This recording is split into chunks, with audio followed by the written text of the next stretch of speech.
I thought giving them exactly what they demanded would finally bring peace. Instead, it brought silence so heavy the lawyer couldn't breathe.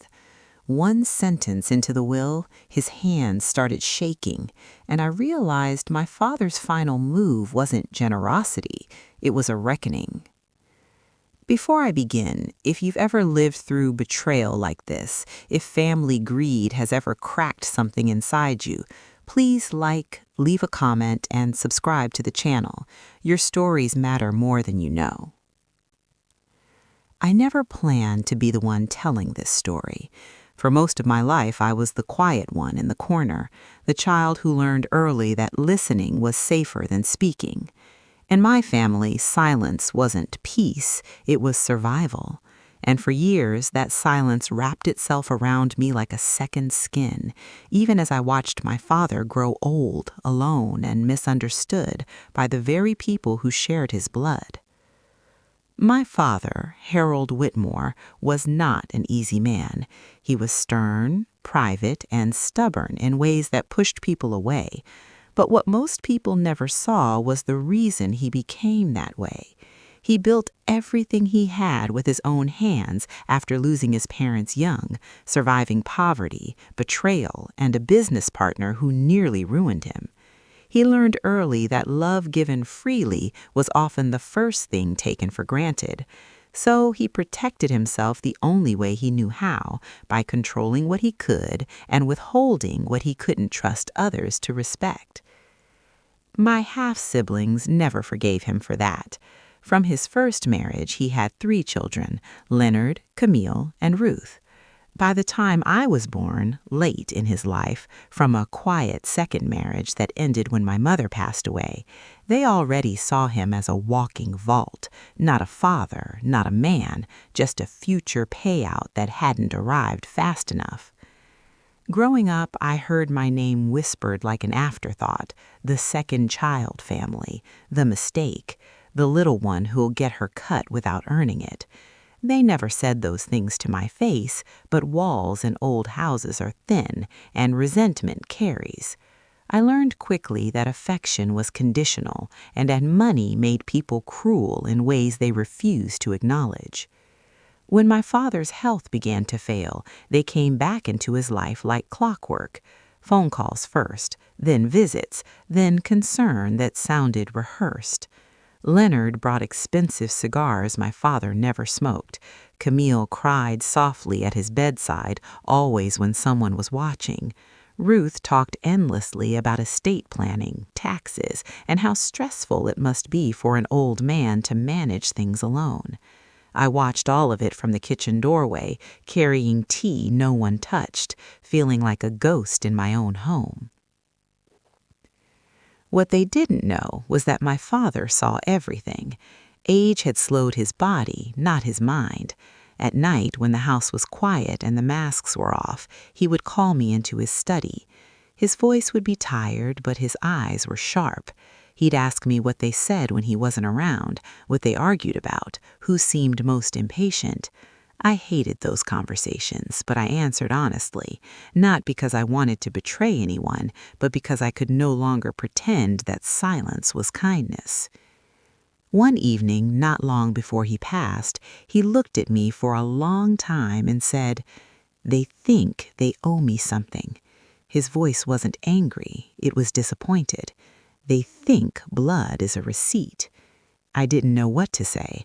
I just held his hand, the skin thin and papery, the grip still firm. That was the night he told me he'd already changed his will, not once, not twice, but many times. Each version, he said, was a mirror. Each one reflected who they were becoming. He said, "I'm going to give them exactly what they want," he said quietly. I remember feeling a chill run through me. "Are you sure?" I asked. "They'll tear each other apart." He smiled then, just slightly. "No," he said, "they'll do that themselves." My father passed away 3 weeks later, early in the morning, with no one but me in the room. His last words weren't about money or legacy. They were about peace. He told me not to carry bitterness that wasn't mine to hold. I promised him I wouldn't, even though I didn't yet understand what that promise would cost. The will reading was scheduled on a gray Tuesday afternoon, the kind of day where the sky feels low and everything sounds muted. We gathered in a polished conference room at the law firm my father had used for decades. Dark wood table, leather chairs, a faint smell of old paper and coffee. Mr. Halverson was a meticulous man with careful speech and a habit of adjusting his glasses when nervous. I noticed that habit immediately because that day he couldn't stop doing it. Leonard sat at the head of the table, already acting like he owned the room. Camille whispered to Ruth, both of them stealing glances at me like I was an accounting error they hadn't expected. No one asked how I was. No one offered condolences. We were there for business. Mr. Halverson cleared his throat and began with the formalities. Date of death, legal confirmations. My siblings shifted in their seats, impatience vibrating off them. Finally, he unfolded the document that would change everything. He said, "This will reflects the final wishes of Harold Whitmore." His voice was steady, but his hands weren't. He took a breath and began to read. "I, Harold Whitmore, being of sound mind and body, leave my estate in full accordance with the desires repeatedly expressed to me by my heirs." That was the sentence. He stopped. Not for effect, not for drama. He stopped because something in that line made his breath catch. His eyes flicked down the page, then up at us, then back again. The room went quiet in a way that felt unnatural, like the air itself was waiting. Leonard smirked. Camille leaned back, crossing her arms in satisfaction. Ruth nodded to herself, already counting numbers that hadn't been spoken yet. I sat there, hands folded in my lap, heart pounding, remembering my father's voice in the study, remembering his smile, remembering the way he said they would do it themselves. Mr. Halverson swallowed hard and continued. And that was when I realized the real inheritance wasn't money at all.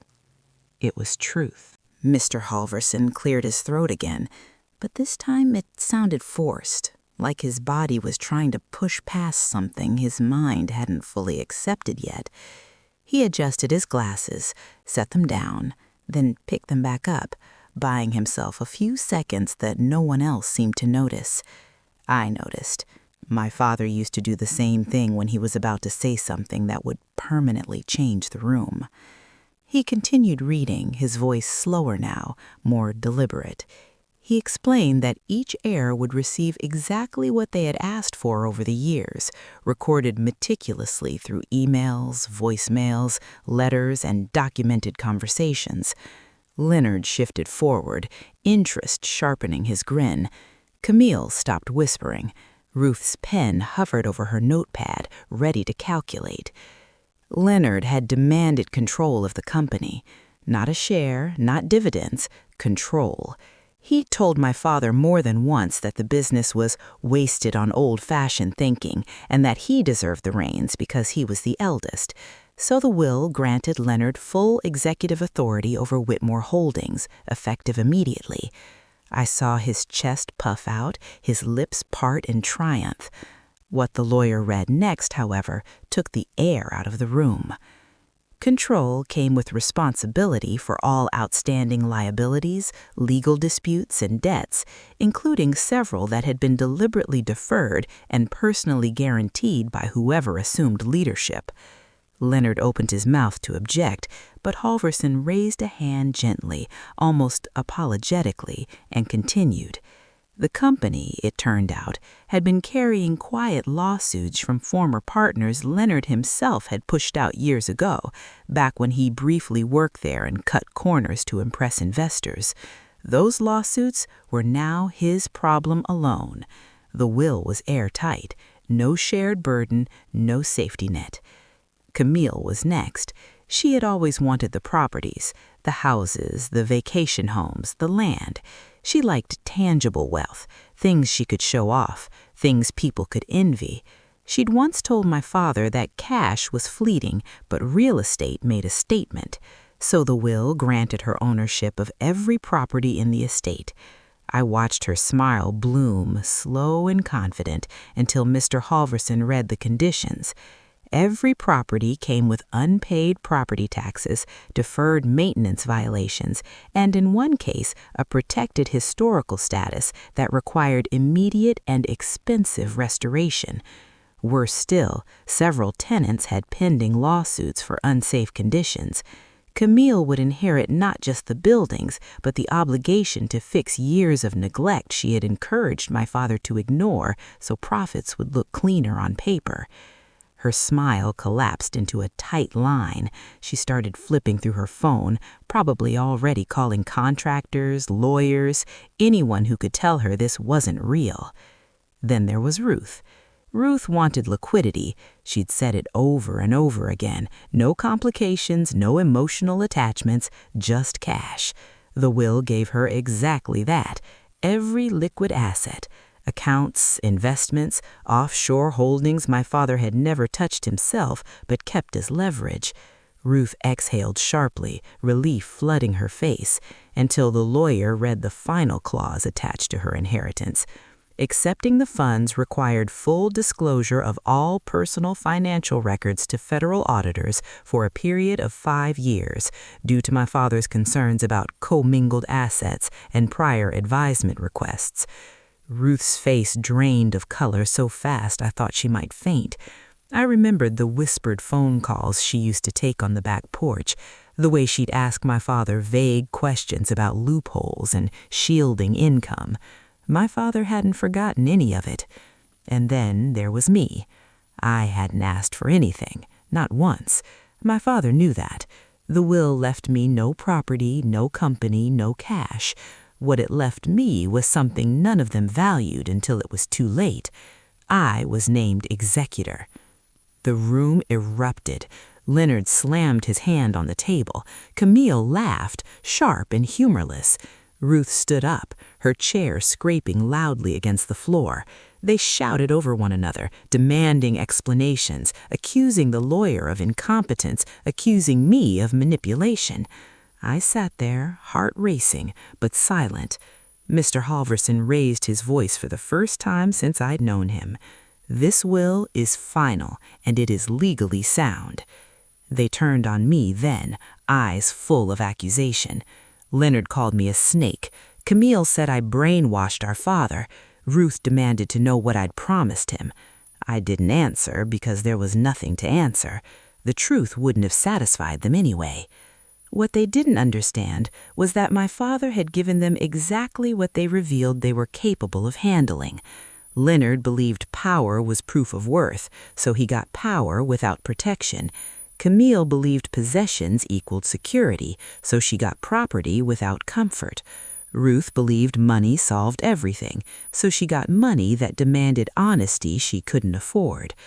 As executor, it was my responsibility to enforce every clause, every condition, every consequence. I didn't enjoy it. Despite what they thought, there was no pleasure in watching family unravel. There was only a heavy sense of inevitability, like watching a storm hit a town you warned for years, but no one prepared for. In the weeks that followed, the fallout was swift. Leonard's company decisions triggered immediate legal action. Investors pulled out. The board turned on him when they realized he was personally liable for debts he couldn't cover. Camille discovered that one of the properties she'd bragged about inheriting was scheduled for condemnation if repairs weren't completed within 6 months. Ruth froze her accounts trying to move money before the audits began, which only made things worse. They stopped speaking to each other. Then they stopped speaking to me. Lawyers replaced siblings. Court filings replaced phone calls. Every family dinner that never happened came rushing back in the form of depositions and sworn statements. One afternoon, months later, Mr. Halverson called me into his office. He looked older somehow, tired in a way that paperwork alone doesn't cause. He told me he'd never seen a will like my father's. Not because it was cruel, but because it was precise, he said quietly. He didn't punish them, he let them face themselves. That night, alone in my father's house before it was sold, I opened a sealed envelope he'd left just for me. Inside was a single letter. He thanked me for listening when others demanded. He told me that legacy isn't about what you leave people, but what you refuse to protect them from. And at the bottom, in his familiar handwriting, he wrote, "Truth is the only inheritance that rots." I cried then, not from relief or triumph, but from the strange peace of knowing the silence I carried all my life finally had a purpose. The first lawsuit arrived on a Thursday morning. Thick envelope, certified mail. I recognized Leonard's handwriting on the return address immediately. Even angry, he pressed too hard with the pen, like force alone could make the words obey him. I didn't open it right away. I made coffee first. I stood by the kitchen window where my father used to watch the birds in the early hours, and I reminded myself that this wasn't betrayal. This was consequence. Leonard accused me of undue influence, mental manipulation, elder coercion. Every accusation read like a confession turned sideways. His lawyers painted me as the quiet opportunist, the overlooked child who waited patiently to strike. What they couldn't explain was why, if that were true, I hadn't taken a single dollar from myself. That omission would become the crack in every argument they tried to build. Camille followed with her own filing 2 weeks later, claiming the properties were misrepresented, that my father had intentionally concealed liabilities. Ruth held out the longest, perhaps hoping the audits would quietly dissolve. They didn't. When federal letters started arriving at her office, she joined the others, alleging conspiracy. 3 siblings, 3 lawsuits, 1 executor. The courtroom became our new family gathering place. Same faces, same tension, different weapons. I sat at the defense table day after day, listening to my family describe me as a villain with a calm voice and folded hands. It was surreal, watching strangers decide whether my memories were admissible, whether my father's words were reliable, whether silence could be mistaken for scheming. Mr. Halverson testified on my behalf. So did my father's physician, his accountant, his longtime business manager. Each one confirmed the same thing. My father was sharp to the end, calculated, intentional. He documented everything, every request, every demand, every implied threat from children who believed love could be invoiced. Leonard took the stand first. Under oath, his confidence unraveled. He contradicted himself about his time at the company. Emails surfaced where he'd pressured my father to delay legal settlements to inflate short-term profits. The judge's eyebrows rose slowly as each piece of evidence stacked higher. Control, it turned out, required competence Leonard never had. Camille cried on the stand, loudly. She spoke about memories in the vacation homes, about summers and laughter and family traditions she'd abandoned long before my father ever locked a door. When asked why she hadn't visited those properties in years, she blamed distance, then work, then me. Her lawyer tried to frame the liabilities as sabotage. The inspection reports told a different story. Neglect has fingerprints. You can't erase them with nostalgia. Ruth never cried. She sat rigid, jaw tight, answering questions with clipped precision, until the prosecutor introduced financial records that didn't align, accounts she hadn't disclosed, transfers she couldn't explain. When asked if she'd ever advised my father on asset shielding, she hesitated. That hesitation lasted just long enough to change everything. The judge dismissed Leonard's claim first, then Camille's. Ruth's case didn't just collapse, it folded inward, becoming something else entirely. Criminal investigation replaced civil complaint. I watched her leave the courtroom that day flanked by people who didn't look like lawyers. When it was over, truly over, The house felt emptier than it ever had. I sold it, as instructed, donated a portion to causes my father supported quietly for years. The rest funded a trust for education, one that none of us could touch. That was his final clause, future-facing, untouchable by greed. I didn't hear from Leonard again. Camille sent one letter, not an apology, just a list of grievances rewritten as regrets. Ruth disappeared into a silence deeper than mine ever was. Sometimes people ask me if I think my father went too far, if revenge from beyond the grave is still revenge. I tell them the same thing every time. He didn't punish them, he revealed them, and revelation feels cruel only to those who benefit from the dark.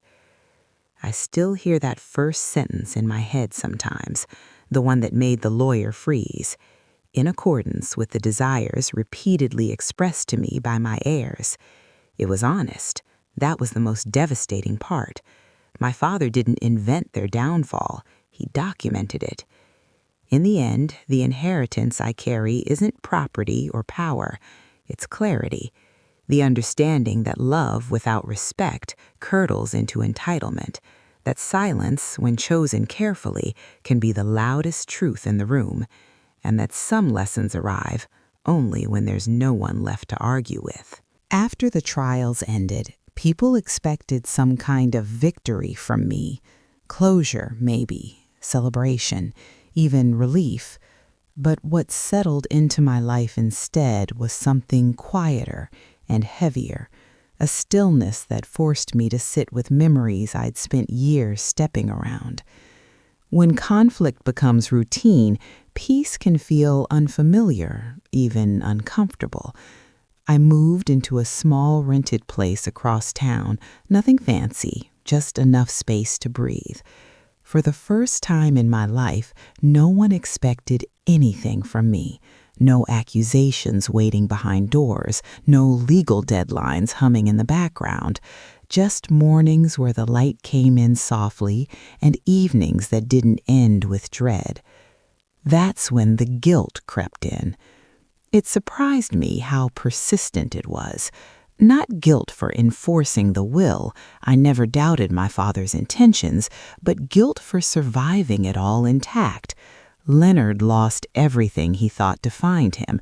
Camille lost the illusion that things could love her back.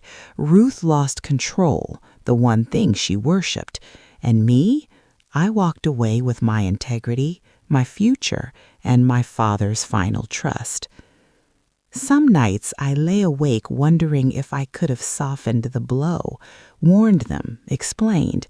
But then I remembered how many times my father tried, how many conversations ended with demands instead of listening, how often compassion was mistaken for weakness.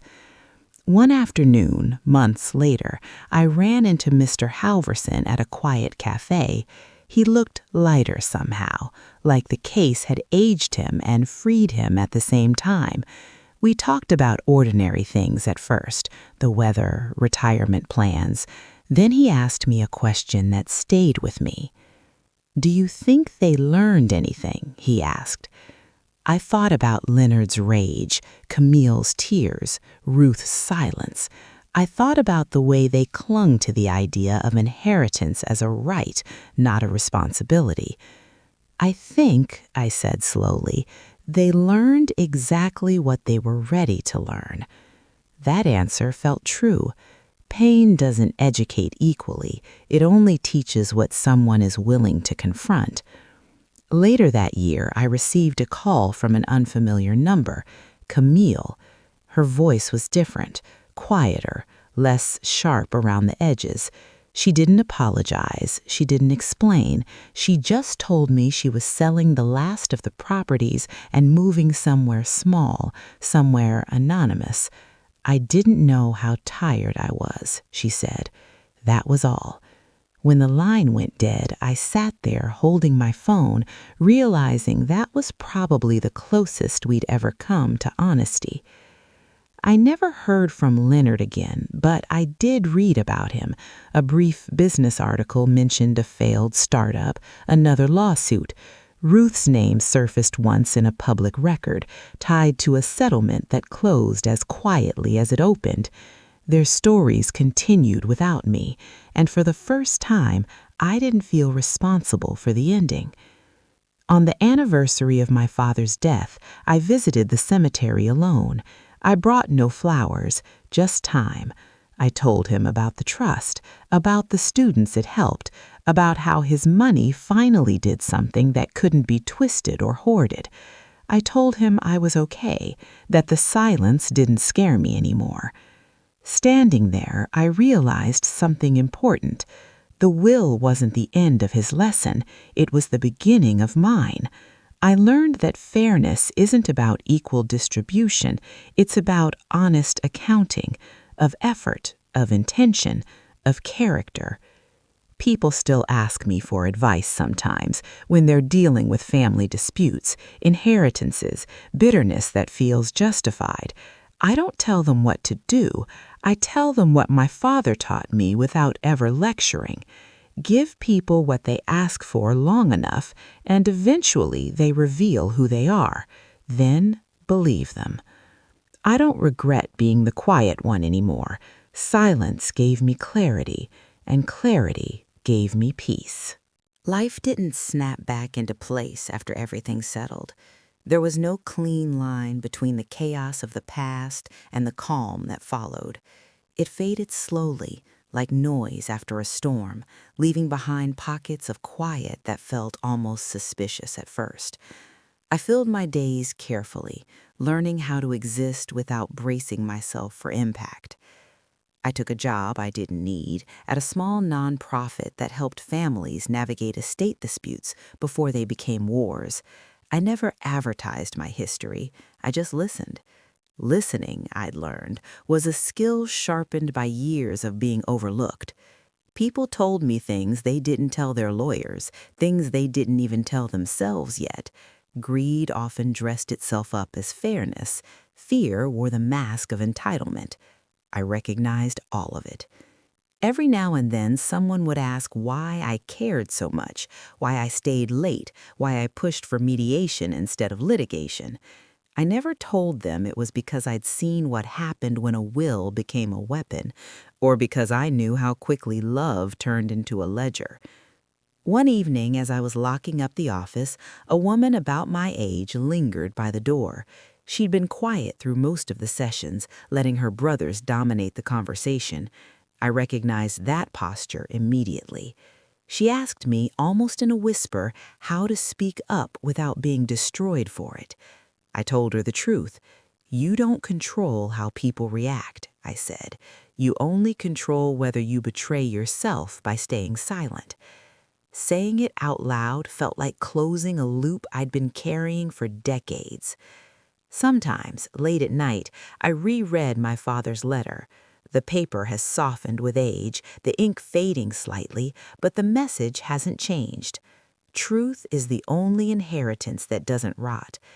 I think about how carefully he planned everything, not out of spite, but out of precision.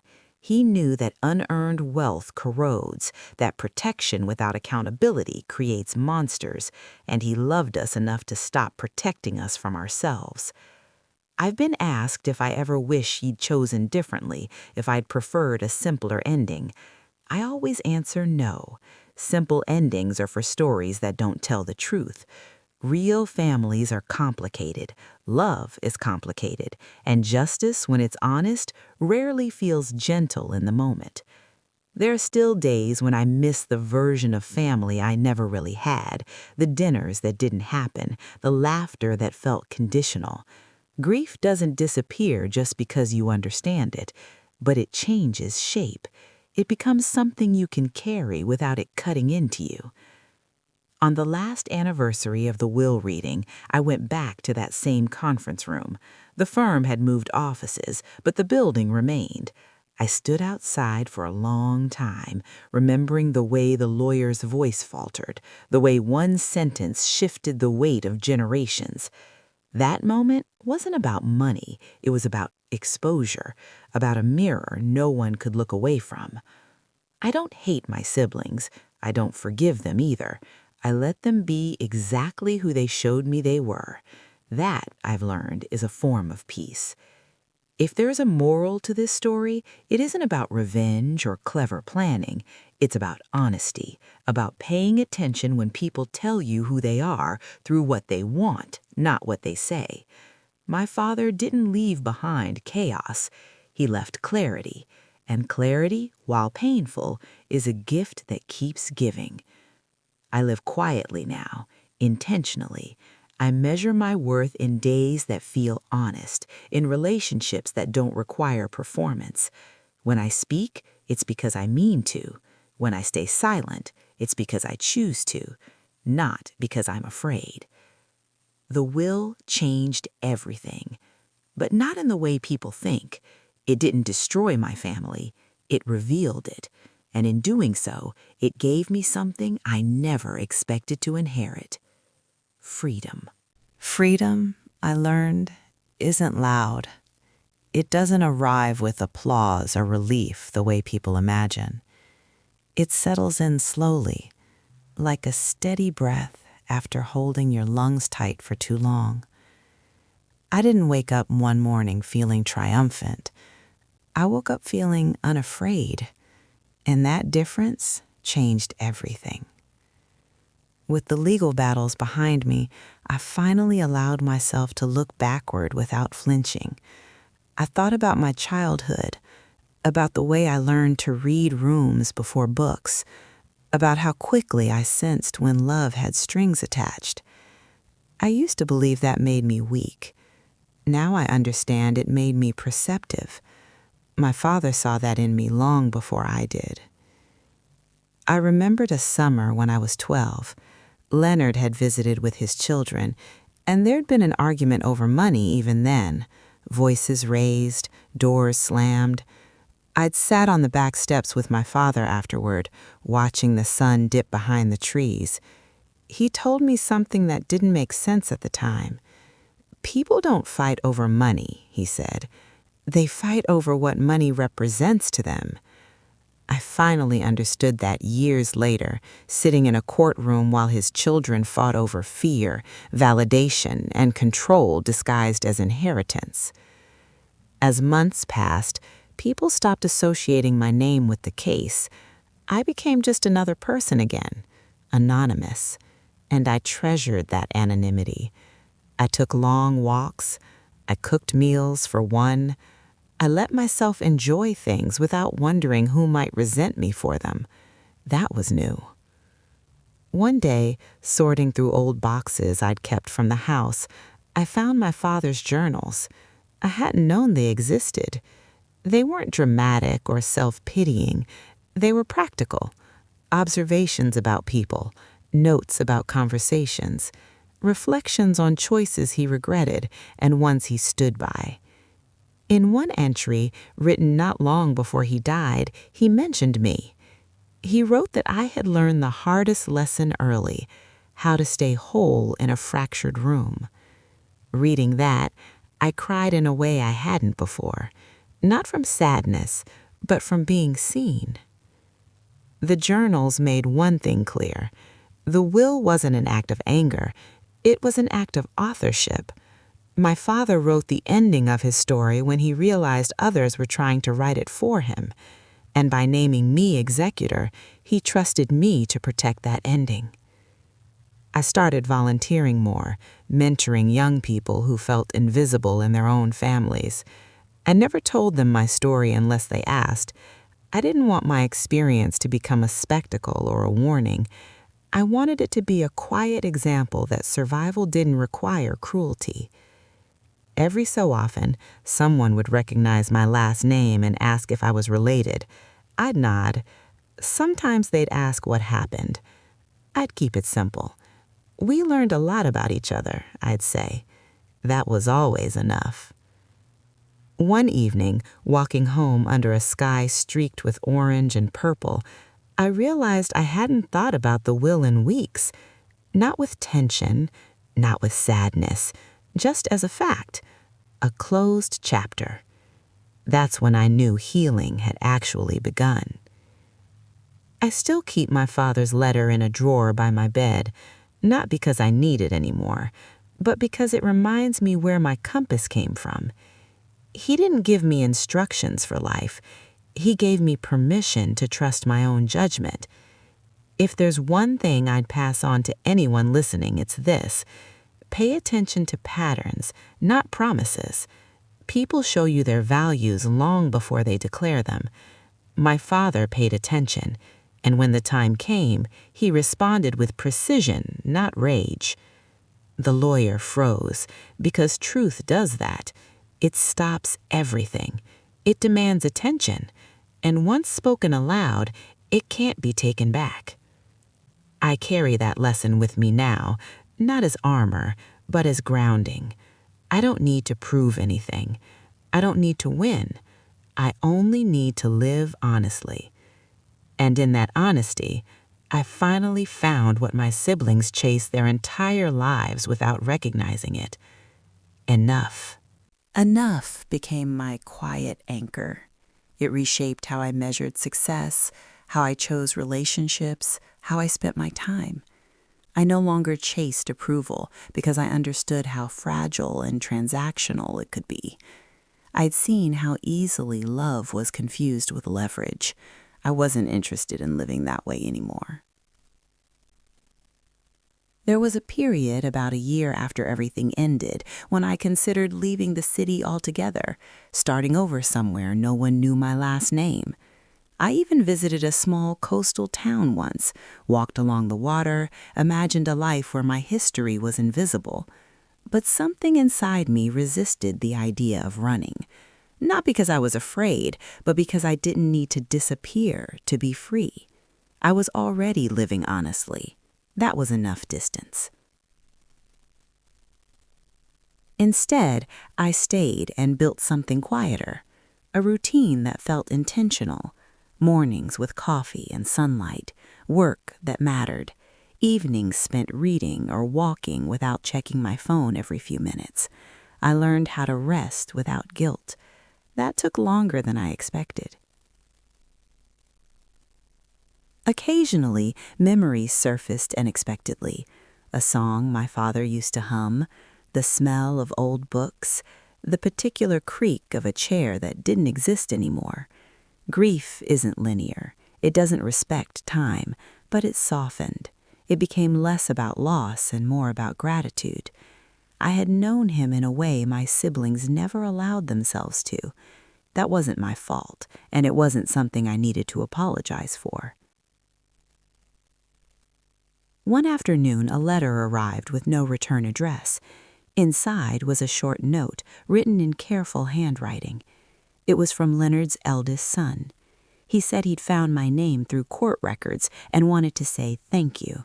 Not for the money, not for the outcome, but because watching everything fall apart had forced him to see patterns he didn't want to repeat. He said it scared him, but it also freed him. I sat with that letter for a long time. It reminded me that consequences ripple outward in ways we can't predict, that even painful clarity can become a form of protection for those who come after. My father may never know the full reach of his final act, but maybe that was the point. Legacy isn't about recognition, it's about impact. As the years passed, the story faded from public memory. New scandals replaced old ones, other families unraveled in louder, messier ways. Sometimes I'd catch a headline that echoed pieces of my own experience, and I'd feel a familiar ache, not judgment, recognition, a reminder that this story isn't rare, it's just rarely told from the quiet side of the table.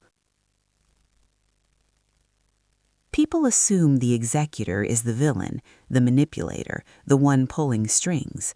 They rarely consider the weight of being trusted with someone's final truth, of being asked to stand firm while everyone else demands exceptions. My father knew I could handle that weight because I'd been carrying emotional weight my entire life without making it anyone else's burden. I don't resent that anymore. It shaped me. It taught me patience, discernment, restraint, and eventually confidence. the kind that doesn't need to announce itself. Sometimes I imagine that moment in the conference room from my father's perspective, the sentence, the pause, the stillness. I think he knew exactly what would happen, not the details, but the reaction, the shock of recognition, the collapse of entitlement when confronted with its own words. That was his final conversation with them, and with me. He spoke through the will, but what he said was simple. Listen to yourselves, believe yourselves, live with the truth you demand. I carry that message forward, quietly, in how I listen, in how I choose, in how I let go. Not every story ends with reconciliation. Some end with understanding.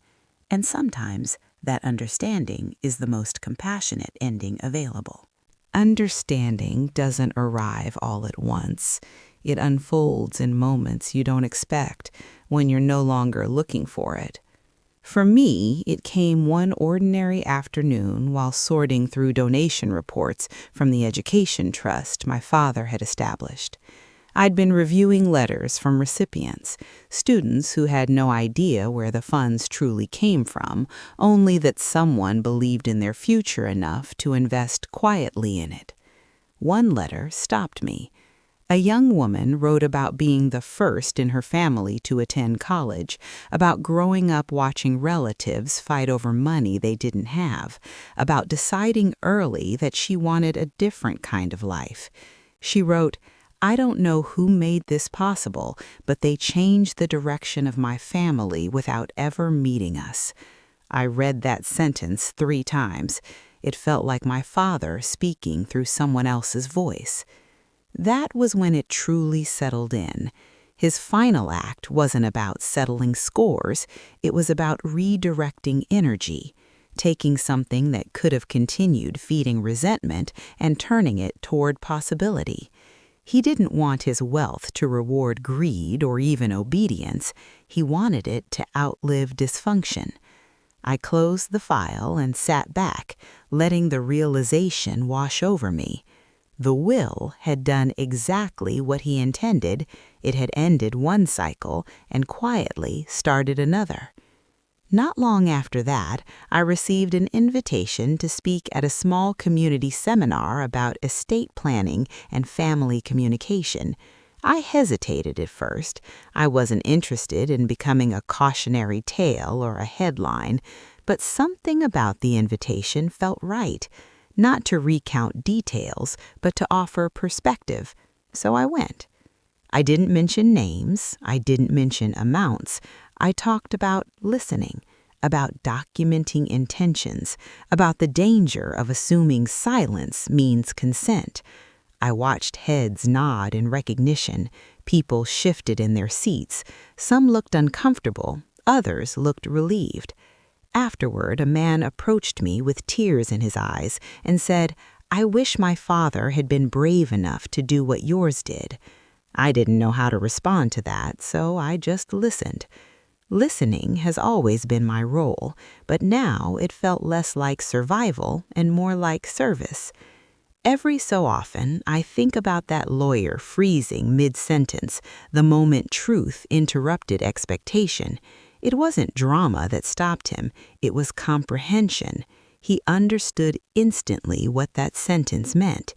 He saw the architecture of the will before anyone else did, the elegance of it, the inevitability. That kind of understanding can take your breath away. I've learned that moments like that are rare. Most of the time, truth enters quietly. It doesn't announce itself. It waits for you to be ready. My siblings weren't ready. Maybe they never will be. That doesn't make them villains. It makes them human. I no longer feel the need to justify my father's choices, or mine. The story doesn't belong to public opinion. It belongs to the people who lived it and the lessons it left behind, and those lessons are still unfolding. I still live simply, still choose calm over chaos, still measure my life by whether it feels aligned. That alignment came at a cost, but it also came with a gift I didn't expect, compassion without obligation, distance without bitterness, love without negotiation. If someone had told me years ago that giving people exactly what they wanted would free me, I wouldn't have believed them. Want can be so loud, so convincing, but want, when honored without distortion, reveals everything underneath it. My father understood that. He trusted want to tell the truth. That's the legacy he left me. Not control, not wealth, but the courage to let people face themselves and the wisdom to step back when they do. And in that stepping back, I finally stepped into my own life. Stepping into my own life didn't mean closing myself off from others. If anything, it made me more open because I was no longer negotiating my worth in every interaction. I noticed how differently people treated me when I wasn't bracing, when I wasn't anticipating betrayal. Calm has a way of disarming chaos. I began forming friendships that felt unhurried, people who didn't need to know my history to respect me. We talked about books, about work, about ordinary frustrations. No one asked what I stood to gain. No one kept score. It felt unfamiliar at first, almost suspicious, but over time it became normal. That's when I understood how much emotional labor I'd been carrying for people who never intended to return it. Every now and then, someone would bring up the story, usually indirectly, a rumor, a half-remembered article. I'd listen without correcting them. The truth didn't need defending anymore. It stood on its own. One evening, while clearing out old emails, I came across messages from years ago, requests, demands, guilt wrapped in politeness. Reading them now, I felt no anger, just clarity. Those messages were never about connection. They were about access to resources, to validation, to power. Once that access was denied, the relationship dissolved. That realization, more than anything, released the last threads of obligation I hadn't known I was still holding. I started writing then, not for publication, just for myself. Reflections, observations, fragments of memory that surfaced when I least expected them. Writing became a way to honor what I'd lived without letting it define me. I wasn't rewriting the past, I was placing it where it belonged. There was one memory that returned often, the look on my father's face the night he told me he'd changed the will again. Not satisfaction, not anger, resolve, the quiet certainty of someone who has finally aligned action with truth.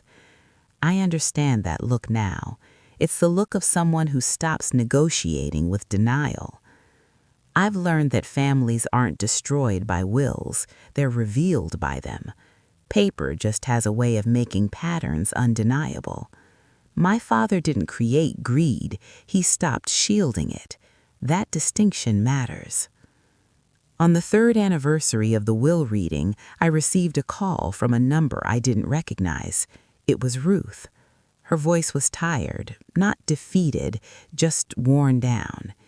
She didn't ask for help, she didn't argue, she simply said she hoped I was well. That was all. When we hung up, I felt a strange peace, not reconciliation, acceptance. Sometimes that's the most honest ending two people can reach. I don't know if she's changed. I don't need to know. Her journey is hers. Mine no longer intersects with it. What I do know is this: clarity is contagious. When you live honestly, others feel it. They may not like it, they may resist it, but they can't ignore it. My father's final sentence did that. It forced a pause, a reckoning, a moment where illusion collapsed under its own weight. That pause changed the trajectory of my life. It taught me that power doesn't always look like control. Sometimes it looks like restraint, like letting people face the natural outcome of their choices without interference. I still hear from listeners and readers who tell me my story sounds cruel, too calculated. I understand why it might feel that way. We're conditioned to believe love must protect at all costs, but protection without truth is just prolonging harm. My father chose truth, and in choosing truth, he chose me, not as a favorite, but as someone he trusted to carry it forward without distorting it. I don't carry resentment anymore. I carry responsibility to live in a way that honors that trust, to choose integrity when it's inconvenient, to stay quiet when silence is kinder than explanation. This story doesn't end with applause or forgiveness. It ends with understanding, with a life built on enough, not excess, on honesty, not performance. And that is more than I ever expected to inherit. Understanding, I discovered, is a slow companion. It shows up in the moments no one notices, in the quiet spaces where reflection thrives. One evening, I found myself in the small library of my apartment building, flipping through old books I hadn't touched in years. Dust motes danced in the fading light, and for the first time in a long while, I allowed myself to consider what home truly meant. Home, I realized, wasn't a house. It wasn't a legal document, a bank account, or even a family name. Home was the quiet center I carried inside myself, the part that didn't need validation, didn't demand attention, didn't calculate worth. It was the part my father had nurtured in me through silence and observation, the part that had survived all the greed, the scheming, and the disappointment. I began noticing the small markers of a life lived with awareness, the rhythm of my mornings, the ritual of coffee, the way I could sit with a letter from a student without expecting anything in return. I could enjoy the simple act of listening without bracing for betrayal. It was a luxury I hadn't known I needed, and it was something my father had given me indirectly through the will. Months passed. I stayed in touch occasionally with people who had reached out during the trust process. Students wrote to thank me, unaware of the battles that had allowed the funds to reach them. Their gratitude carried a lightness I hadn't felt in years. It was raw, unsentimental, and wholly genuine. Each message reminded me that the consequences of honesty ripple far beyond the immediate moment. My father's final act hadn't just punished entitlement, it had created a foundation for integrity. One day, I received a phone call from Camille. She didn't explain, she didn't ask, she simply said she had relocated and was trying to rebuild her life. Her voice was steadier than I remembered, and there was no accusation behind her words. Listening to her, I realized she had begun to reckon with her own desires and misjudgments, not because I had corrected her, but because the structures in place, the ones my father had meticulously outlined, forced her to face reality. That, I understood, was the essence of accountability. I continued my work quietly, mentoring, advising, and observing. I found a strange joy in watching young people make decisions without fear of inherited conflict. I could see the freedom they felt when no one demanded repayment for mistakes that weren't theirs. And I realized that this too was a kind of inheritance, a gift of perspective passed along with no strings or obligation. The anniversary of the will's reading returned each year like a subtle marker in my life. I no longer marked it with dread, I marked it with reflection. I would sit in silence, remembering my father's words, the lawyer's pause, the moment clarity cut through expectation. I understood finally that the pause had been deliberate. My father knew the power of one sentence, how it could halt movement, silence entitlement, and allow truth to speak. And that pause had shaped all of us, whether we understood it at the time or not. I didn't see my siblings often, and that was a choice I made without guilt. Their journeys were theirs, and mine was mine. Leonard's failures, Camille's struggles, Ruth's silence, they no longer felt like personal victories or defeats. They were merely extensions of the choices each of them had made, mirrored through the conditions my father had designed.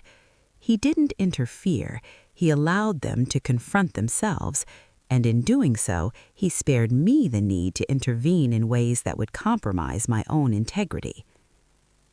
I remember standing once on the balcony of my apartment at sunset, feeling the kind of peace that comes after tension is fully released. I realized my father's lessons weren't just about money or wills. They were about human nature, about how people reveal themselves when desires are honored without interference, about the quiet power of observation, patience, and strategic restraint. It struck me that most people don't inherit clarity. They inherit wealth, possessions, influence. They inherit instructions that are ignored, promises that are broken, and the illusion that life can be controlled through paper and signatures. My father's gift was different. He left me insight, perspective, an unshakable understanding of who people are when masks are removed. And in that understanding, I found freedom. Over time, I began keeping a journal, recording lessons learned, reflections on human behavior, and the small victories of integrity over convenience. I wrote about the students, about my work, about the quiet moments of observation that no one else noticed. The act of writing became meditative. It allowed me to process decades of observation, grief, and revelation. It reminded me that survival isn't just about enduring, it's about comprehending, adapting, and passing wisdom forward. I never sought recognition for what I'd inherited. The lawyer's freeze, the courtroom drama, the fallout of greed, none of that needed to be publicized. It had its own weight, its own justice, and it had its own lessons. What mattered now was the quiet application of those lessons.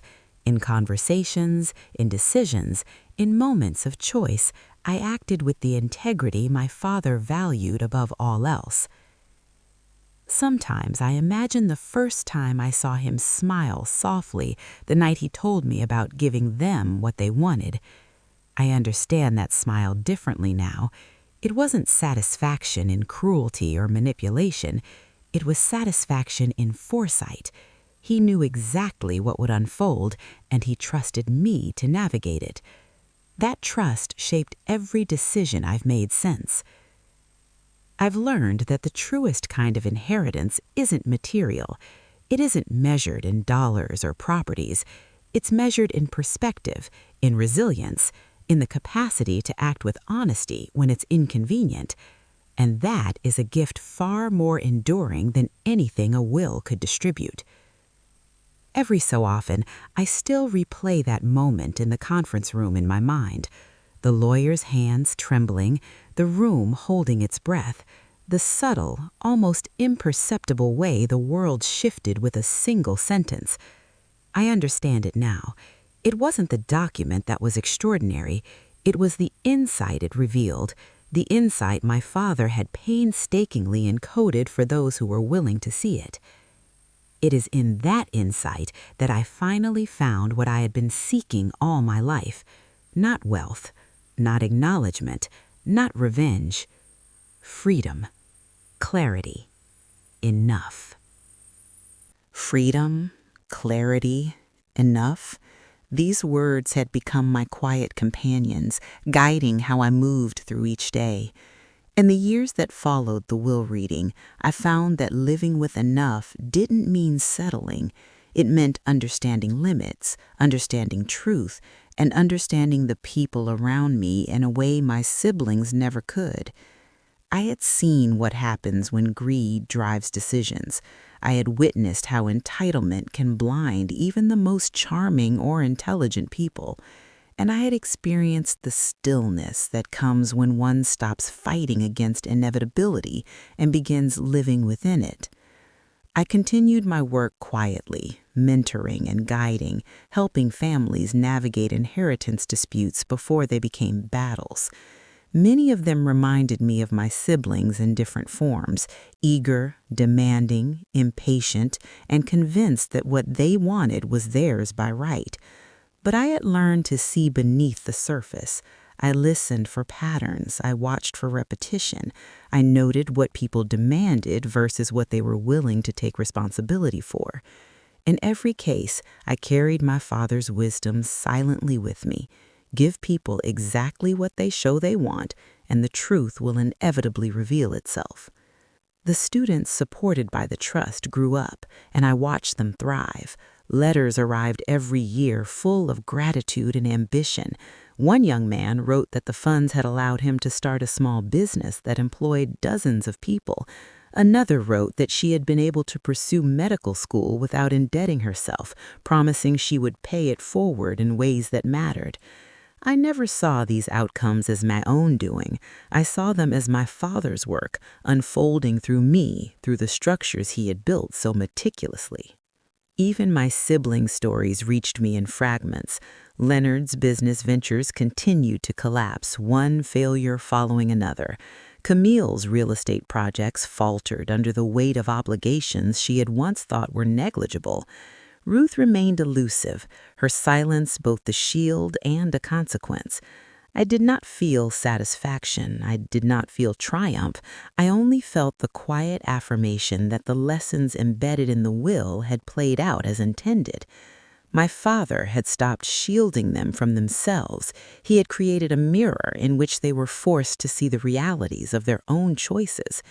And in doing so, he spared me from having to intervene in ways that could have compromised my own integrity. Years passed, and I found a rhythm I had never known in my youth. Mornings with coffee and quiet reflection, afternoons walking along tree-lined streets, observing the patterns of life that once would have gone unnoticed. Evenings spent reading, writing, or speaking to young people who needed guidance without judgment. I had learned that observing without interference is a kind of power, and that sometimes the most significant interventions are those you choose not to make. Occasionally, I revisited my father's letter, worn at the edges now, fading slightly with time. His words, "Truth is the only inheritance that doesn't rot," echoed in my mind as often as they did the first day I read them. I understood now that the letter was not simply a message for me. It was a reminder that life and the relationships within it were governed by patterns, by honesty, and by the consequences of choices made long before you arrive at their results. My father's foresight created a chain reaction of accountability that reached far beyond our family. It had shaped lives, including my own, in ways that were quiet, enduring, and entirely without spectacle. There were moments, of course, when the past would press against the present, memories of the courtroom, of Leonard's anger, Camille's despair, Ruth's tight-lipped defiance. They were echoes, not chains. I remembered them with clarity, but without bitterness. I understood that those moments were important only as reflections of character. They were lessons on human nature disguised as family drama, and once recognized as such, they no longer controlled me. One afternoon, while walking along a quiet park path, I encountered a woman with 2 children. They were arguing, small voices raised over something trivial, yet the tension was unmistakable. I paused and observed for a moment, then quietly intervened, not to correct them, but to listen, to guide them gently toward understanding, without judgment or reprisal. In that small act, I realized the depth of my father's legacy. It was not about winning. It was not about punishment. It was about the power of observation, of restraint, of allowing people to confront the consequences of their own choices. I often think back to that day of the will reading, the lawyer freezing mid-sentence, the room held in a fragile silence. That single moment was more than drama. It was revelation. The pause was deliberate. It was a space in which truth could speak, unadorned, unchallenged, unavoidable. My father had designed it to reveal character, not to humiliate, and it had done exactly that. The lawyer's freeze, the shock in my siblings' eyes, the unfolding consequences, it was all part of a careful orchestration. He had orchestrated not vengeance, but understanding. Even now, decades later, I carry that lesson with me in every decision. I do not manipulate. I do not impose. I allow the natural consequences of choices to unfold, knowing that honesty, integrity, and awareness are more enduring than any material reward. I act with deliberation. I speak with care. I observe without judgment. And I live with the knowledge that freedom, clarity, and enough are more enduring than any material reward. I have inherited the rarest gift, the ability to navigate life without fear of entitlement or deception, guided by honesty and reinforced by consequence. And in that inheritance, I have found peace, not the kind that comes from avoiding conflict, but the kind that comes from understanding it, witnessing it, and stepping forward with integrity, unburdened by the greed, entitlement, or resentment of others. That is the true wealth my father left me. That is the life he trusted me to lead. And that is the final, enduring truth I carry with me every day. The story ends here, not with applause, not with vindication, not with reconciliation. It ends with understanding, with clarity, with enough. And that is more than anyone could ever ask for.